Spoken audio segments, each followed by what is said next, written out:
You know, for basically all of human history, the story has been pretty simple. More people, more workers, more customers, just more growth. It's been the engine driving everything. But what if that engine, what if it suddenly started running backward? Now, you might think that sounds like science fiction, right? Running out of people. But for a whole bunch of countries, this isn't some far off what if scenario. It's happening right now. So, if we want to get a sneak peek at what this future looks like, we have to look at the one place that's already there. And that place is Japan. I mean, just look at this chart. It tells you everything you need to know.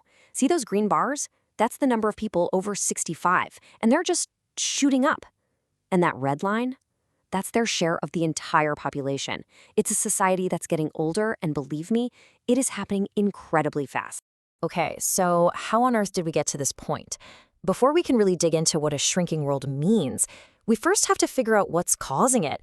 And it really all boils down to one single, super important number. And that number is called the total fertility rate, or TFR for short. Now, just think of 2.1 as the magic number. It's the replacement level. Basically, you need one kid to replace the mom, one to replace the dad, and then that little point 0.1 is to cover for people who don't have kids or, other factors. If a country drops below 2.1, well, its population is eventually going to start shrinking. Simple as that. So what actually makes this TFR number go up or down? Well, when you break it all down, it's pretty straightforward. It's about two things: how many people are getting married, and on average, how many kids those married couples are having. But when you look at the data for Japan, the real story, it's not what you'd think. Okay, check this out. Back in 1970, Japan's TFR was 2.13, right where it needed to be, perfectly stable. Fast forward to today, it's plummeted to 1.15. That is a massive drop. But here's the kicker, the really surprising part. The number of kids per married woman, it's only gone down a little. The real reason for this huge demographic earthquake isn't that married couples are having way fewer kids, it's that way fewer people are getting married at all. And look, this isn't just some abstract trend or numbers on a chart. It's about real life. It's about real pressures. Just listen to what this parent told the BBC. They're talking about the cost of nurseries, food, just everything going up. It makes having even a second child feel financially out of reach for so many people. And that economic reality, it's literally changing the shape of entire countries.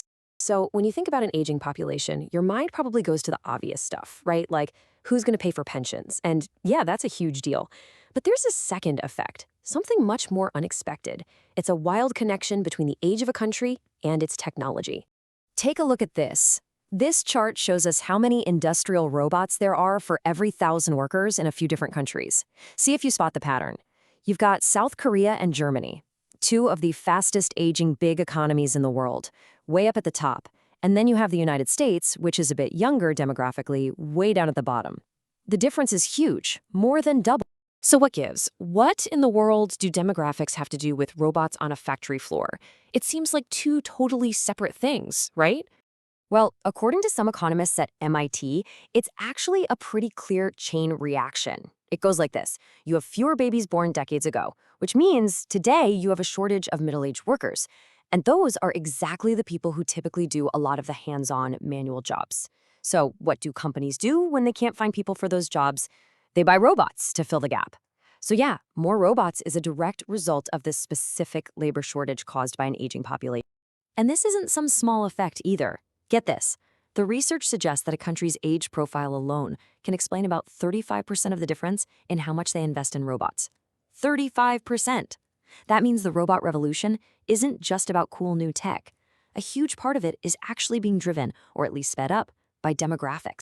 Okay, so the impact of a shrinking population isn't just happening inside factories. You can actually see it written into the physical landscape of our cities, in the concrete, the steel, the very streets themselves.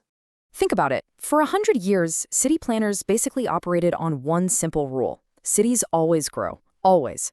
This map of Sendai in Japan is a perfect example. You can see how development just sprawls outwards, year after year. We built all this stuff, suburbs, roads, pipes, all for a future where we were sure there'd be more and more people. But what happens when that core assumption completely flips on its head? Well, here's what happens.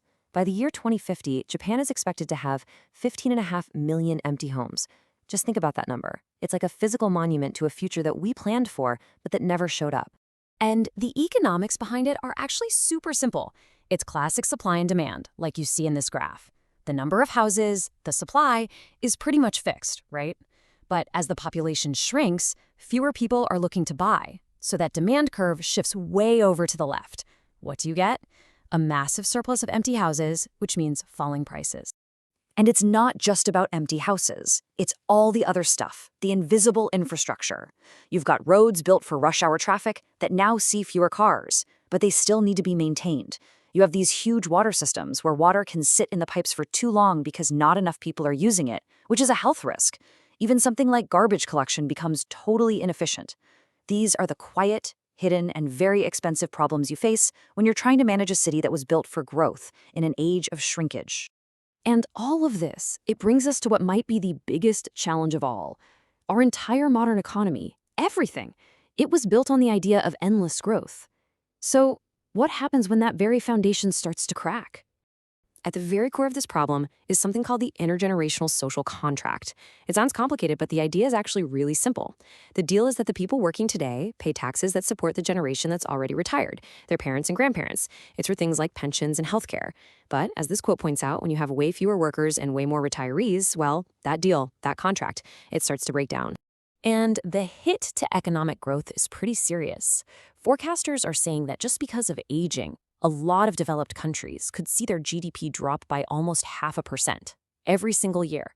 Now, that might not sound like a lot, but trust me, it adds up.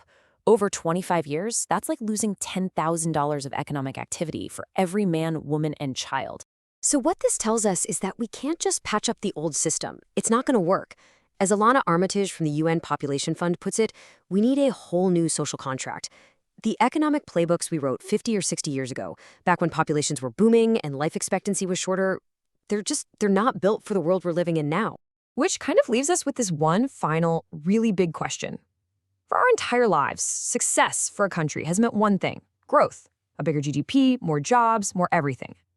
But in a world with fewer people, maybe that's not the right way to measure success anymore. If we're not focused on just getting bigger, what does it actually mean to get better?